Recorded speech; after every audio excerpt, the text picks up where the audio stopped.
సంగారెడ్డి జిల్లా పటాన్చెరు నియోజకవర్గం అమీన్పూర్ మున్సిపాలిటీ పరిధిలో సంగారెడ్డి జిల్లా కలెక్టర్ వల్లూరి క్రాంతి అధికారులతో కలిసి పర్యటించారు. ఈ సందర్భంగా అమీన్పూర్ పెద్ద చెరువు బాధితులను కలిసిన ఆమె బాధితుల సమస్యలు తెలుసుకుని తగు చర్యలు తీసుకుని త్వరితగతిన న్యాయం చేస్తామని బాధితులకు హామీ ఇచ్చారు.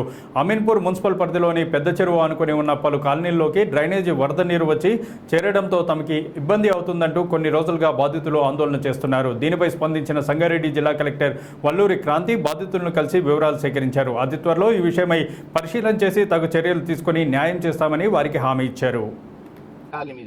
అసలు అవి క్లియర్ చేసి కుమ్మరికుంట్లకు పోతాయి, కుమ్మరికుంట్ల నుంచి బంధంచీరలకు పోతాయి, బంధంచీరల నుంచి శంభునికుంటకు పోతాయి, శంభునికుంట ఎక్సెస్ వాటర్ వాగులకు పోతాయి.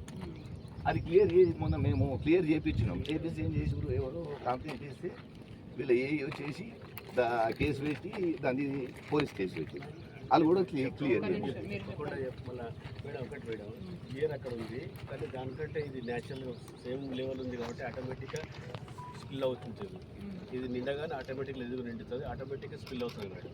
సేమ్ లెవెల్ ఉంటుంది కాబట్టి అక్కడ బియర్ కూడా ఉంది, అది లెవెల్ ఏదో సేమ్ ఉంటుంది. సో కొన్ని అబ్స్ట్రక్షన్స్ వల్ల ఇట్లా వెళ్తుంది.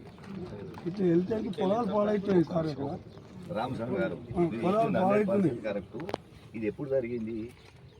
నందీశ్వర్ గౌడ్ ఎమ్మెల్యే కాంగ్రెస్ గవర్నమెంట్లో బిద్రీ కాలనీ మొత్తం ఫస్ట్ ఫ్లోర్ కూడా మునిగిపోయింది. నేను ఎంపీటీసీ ఉన్నా, మొత్తం కాలనీలో పోయినాం. అప్పుడు ఏమైంది, ఇక్కడ రాయిని ఆ టైంలో ఎమర్జెన్సీ కింద రాయిని కొద్దిగా కొట్టి ఇచ్చిండు అప్పటికప్పుడు. దాన్ని మీరు ఏం చేస్తున్నారు అంటే వచ్చిన ఆఫీసర్ అంతా దీన్నే కంపేర్ చేస్తారు. అలుగులు అటు సైడ్ మీరు చూడండి, చూసుకోండి. అలుగులు అటు ఇటు కాదు. ఇది కూడా సేమ్ సార్. కొట్టిండ్రు అది మేము ఊరోళ్ళు